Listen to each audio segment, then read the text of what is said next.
So this is our latest challenge. We got some rain. The engineer came out to inspect our footers. And if you've been around building any amount of time at all, you'll know that water in the footer is no bueno. No, it's no good. They won't inspect it till this dries out. The good thing is it dries up here really well, and some of this is actually dusty already. So I am hoping tomorrow is Sunday that this will burn off down to just a little bit of mud, and then on Monday it'll finish drying up. Engineer's supposed to come back on Monday or Tuesday.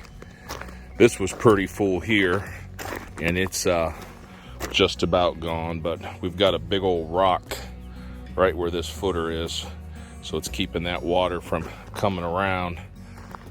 Because what the concrete guys did the other day is they came in here and dug a ditch over here so that the water could just release out and over the hill. So this over here is pretty good. This will be all dry in the next day or so, and then they'll come in and, like I said, the engineer will do his report. Georgia lets you hire an engineer rather than wait on the people at the county, because I know a lot of times I've sat out here for 3, 4, 5 hours and you just don't know when they're coming, and so they will accept an engineer's letter on the concrete footing, so we don't have to call that in. But again, the water and electric is all done, and the gravel now is all in. You've got these small little pits right here, and these are called grade beams. And so what happens obviously is the concrete will sit 4 inches above on the high gravel, giving you a 4-inch slab, but then will spill over and end up giving you closer to 8 or 10 inches in those areas. And that's because the prints call for thicker concrete. Most of the time it's because there is a wall above you carrying more load, and so they want to have that just a little bit thicker when they set the wall. So,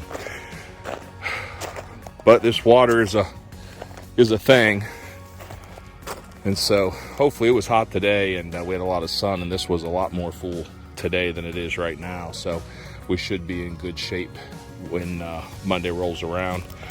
So almost forgot my electric. So this is our island, and I was going through my punch list going, man, I sure feel like I'm forgetting something.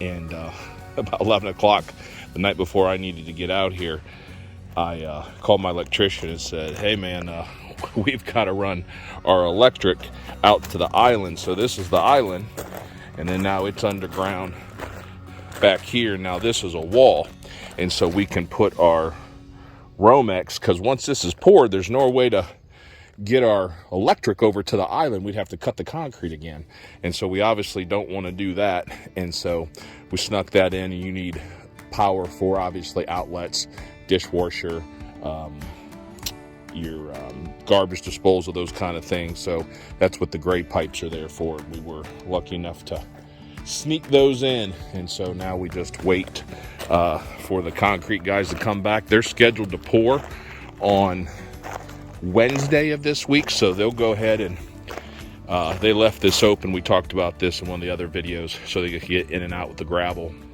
But they'll finish digging this footer across, set our board, and then we'll pour our concrete. But we still got about, now there's a good 6-7 inches of water on this one end here, but this is fairly porous, so this should burn off, and when the wind blows it really evaporates pretty quickly.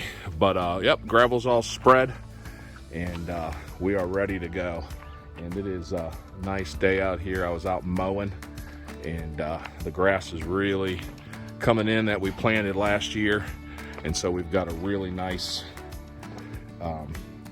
base going. We will overseed that and fertilize it one more time, but I know my wife got some pictures of all those blue flowers that are going on down there, and So I keep dreaming about this pond, but I got to make sure I got money to build this stinking house.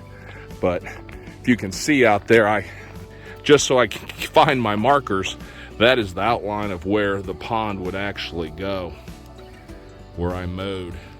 And so it would run all the way down to that corner, up to the trees, and then over to that side. It'd be about a 3/4 of an acre pond. And so I wanted to just keep dreaming about that, and so it helps me to remember that that's on my list of things to do. So if anybody has about an extra $22,000, I can give you my Venmo, and would love for you to help out the cause. So family would appreciate you if you do. Of course, we're kidding. But we'll see you in the next one.